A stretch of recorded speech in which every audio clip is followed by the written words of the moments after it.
अस्सलाम वालेकुम, मैं हूं फैसल अजीज़ खान और आप देख रहे हैं मेरा यूट्यूब चैनल।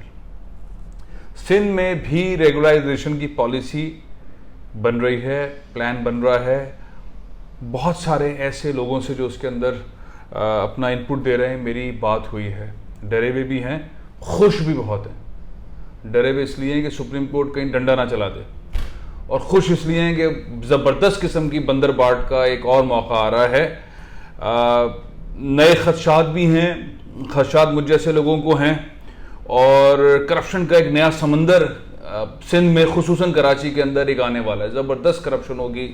रेगुलराइजेशन आपकी लीगल चीज़ थी, आपके पास लीज थी, आपके पास बेहतरीन, आपने हर इदारे से करवाया हुआ था, लेकिन अब नई पॉलिसी बनाई जा रही है और उसके अंदर आपकी चीज़ को रेगुलराइजेशन कराया जाएगा। उस पर आपको मजीद पैसे देने पड़ेंगे, टैक्स देने पड़ेंगे, इस तरह के और सूबों के अंदर इस्लामाबाद में हुआ, लेकिन यहाँ पे आपको पैसे भी देने पड़ेंगे ताकि वो आपका काम ज़रा जल्दी हो जाए, ताकि आपको सुकून हो जाए, सुप्रीम कोर्ट तोड़े नहीं।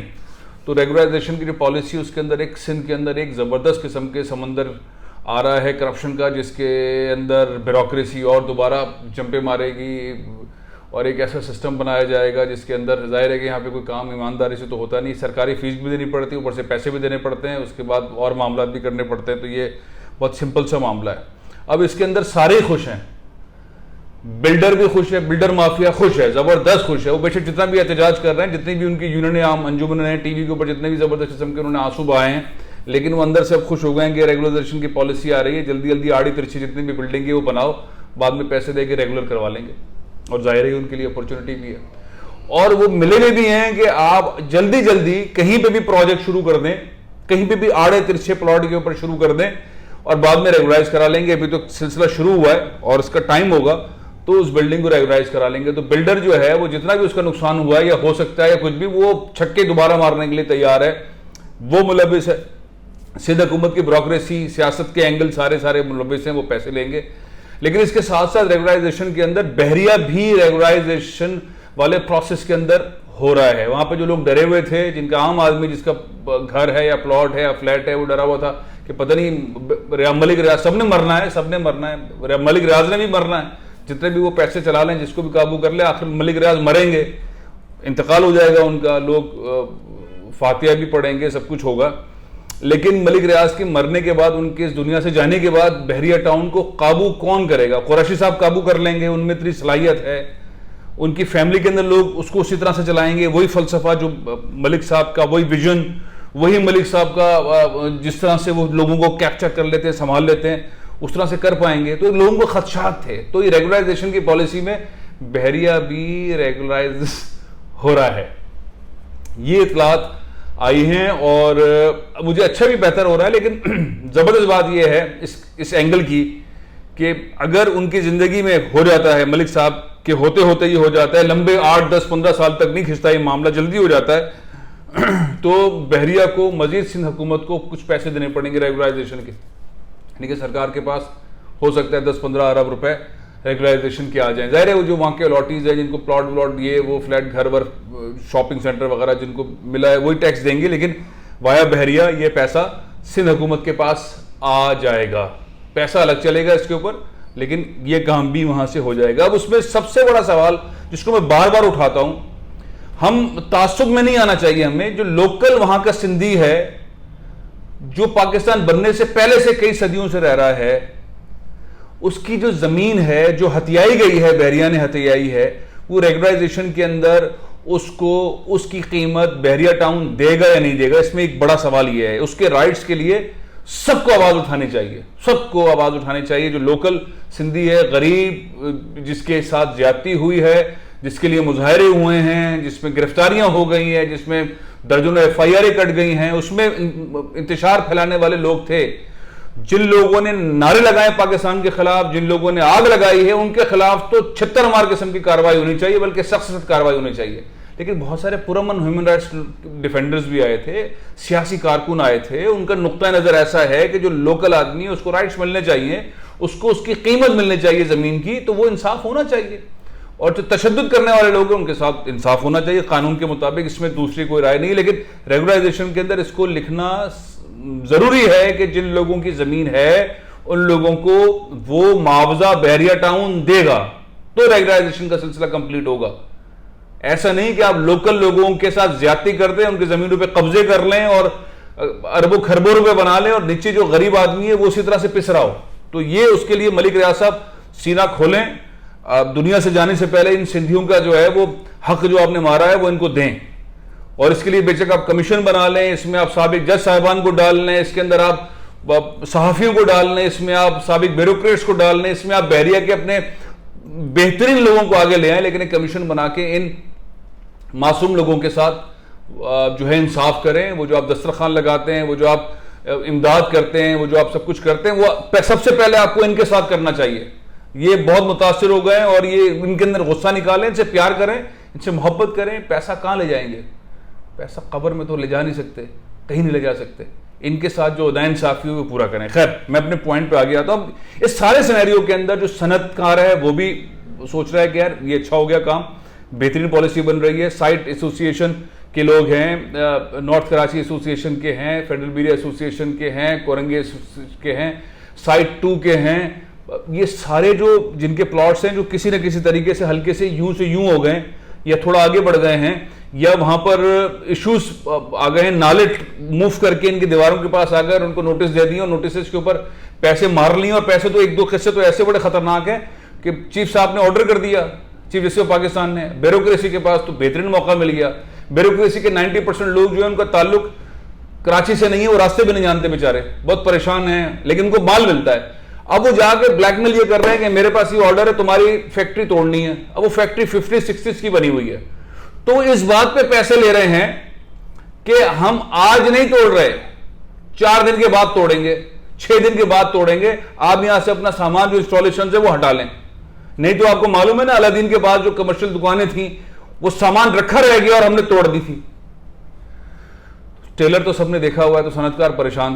तो अब वो इस बात पे खुश हैं, मुतमईन है कि भाई रेगुलराइजेशन की पॉलिसी हो रही है। अब सबकी तिगड़म इस बात पे है कि पहले हमारी कौन करवा देगा, पहले कैसे हो जाएगी। मतलब ये जैसी आए तो हम सेटिंग पहले से बना ले। वो सिस्टम जो बनेगा, रेगुलराइजेशन का सिस्टम है ना, वो सिस्टम जो सारे चलते हैं, वो सिस्टम जो बनेगा जिसमें पैसे भी जाते हैं, जल्दी काम भी हो जाता है, उस सिस्टम की तलाश में है सारे।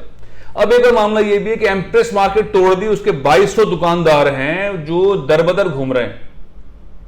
क्या कंपनसेशन का मामला, रीसेटलमेंट का मामला भी इस रेगुलराइजेशन के अंदर होगा? ऐसे दुकानदारों को भी अकोमोडेट किया जाएगा। पाकिस्तान बनने के बाद से लेके एम्प्रेस मार्केट चल रही थी, चीफ जस्टिस ऑफ पाकिस्तान ने ऑर्डर किया और टूट गया, खूबसूरत पार्क बन गया, सब कुछ हो गया, लेकिन ये इनका मसला अब तक हल नहीं हुआ। ये जो है वो उसी तरह से परेशान घूम रहे हैं, इनका मसला भी ऐसे ही हल होगा। गुजर नाला है, औरंगी नाला है, इसके गिर्द जो तोड़े गए हैं मकानात, लीज थे, इनके लिए कंपनसेशन का मामला। और ये सबसे बढ़कर ये कि इस रेगुलेशन की पॉलिसी के अंदर जो नए जल्दी जल्दी बन रहे हैं, जो बिल्डर और ये सब मिलकर बनवा रहे हैं, इसके अंदर वो तमाम चीजें शामिल कर ली जाएं।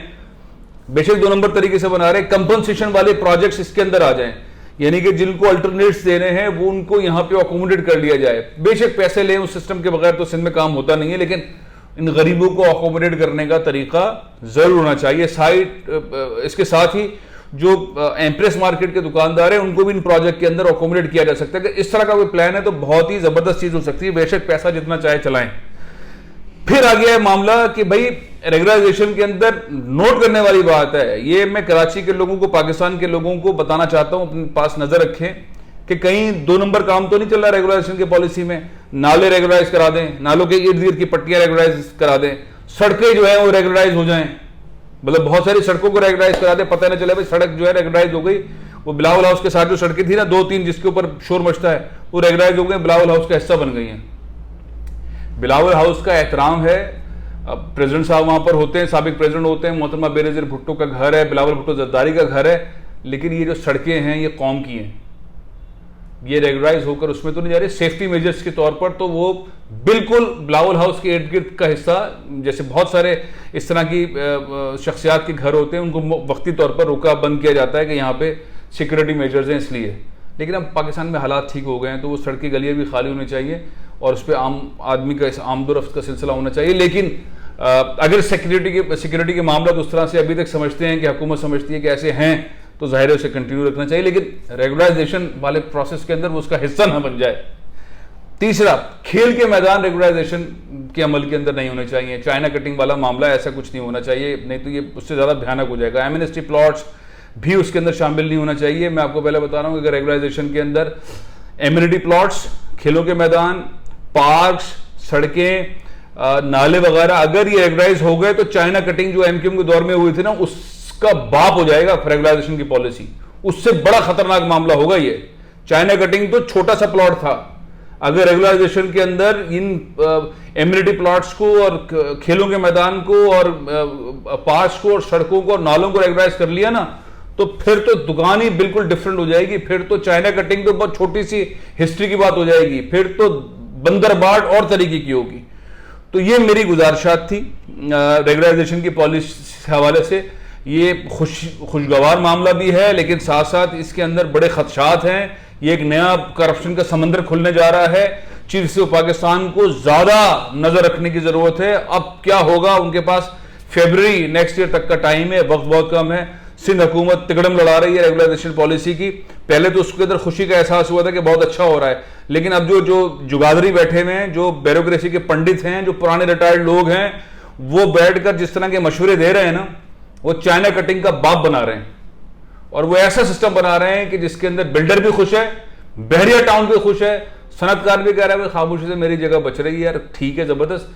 लेकिन उसमें आम आदमी का, आम दुकानदार का, एम्प्रेस मार्केट वाले का, नालों पे जो घर टूटे उनका, जो कमजोर लोगों के घर टूटे, गरीबों के घर टूटे, उसके ऊपर नहीं सोचा जा रहा। उसको सोचना बहुत जरूरी है, बहुत ज्यादा जरूरी है। मेरे पास एक और प्लान है, एक बहुत ही अमेरिकन पाकिस्तानी उन्होंने एक प्लान दिया है कि किस तरह गरीबों को, मिडिल क्लासों को इस रेगुलराइजेशन पॉलिसी के तहत मजबूत किया जाए। सिंध हुकूमत को क्या स्टेप्स लेने होंगे, वफाक को कैसे बीच में आना होगा, वो मैं अपने नेक्स्ट व्लॉग के अंदर बताऊंगा कि उसकी मेथोडोलॉजी क्या होनी चाहिए और किस तरह से आप 10 लाख से ज्यादा घर कराची में बहुत जल्दी बना सकते हैं, जिससे लोगों के मसाइल होंगे। लेकिन फिलहाल ये बड़ा एक पेचीदा मामला है, लेकिन अपॉर्चुनिटी है। करप्शन के साथ साथ इस पूरे सिस्टम को ठीक करने के लिए एक इंडिपेंडेंट किस्म की रेगुलराइजेशन कमीशन टाइप की चीज बने, जिसको कोई जज चेयर करे, कोई उसके अंदर साबिक ब्यूरोक्रेट्स उसके अंदर हों, उसमें बिल्डर्स के नुमाइंदे हों, उसमें कुछ सहाफी हजरात भी लाजमी तौर पर रखे जाएं, उसके अंदर शहरियों की तंजीमें जो हैं, ताजे तंजीमें वगैरह जो, उनके लोग भी रखे जाएं, ताकि रेगुलराइजेशन पॉलिसी जो है, उलमा कराम को भी रखा जाए उसके अंदर, ताकि रेगुलराइजेशन की पॉलिसी जो है वो एक मुस्तनद किस्म की बने। जैसी भी बन जाएगी, वैसे मुझे इसके अंदर दूसरी राय नहीं है कि सिंध के अंदर बनने वाली कोई भी पॉलिसी बगैर करप्शन के चले, लेकिन बहरहाल कोई ऐसी पॉलिसी जरूर बने जिसके अंदर पार्क्स, खेल के मैदान, सड़कें, इनकी चाइना कटिंग ना हो जाए।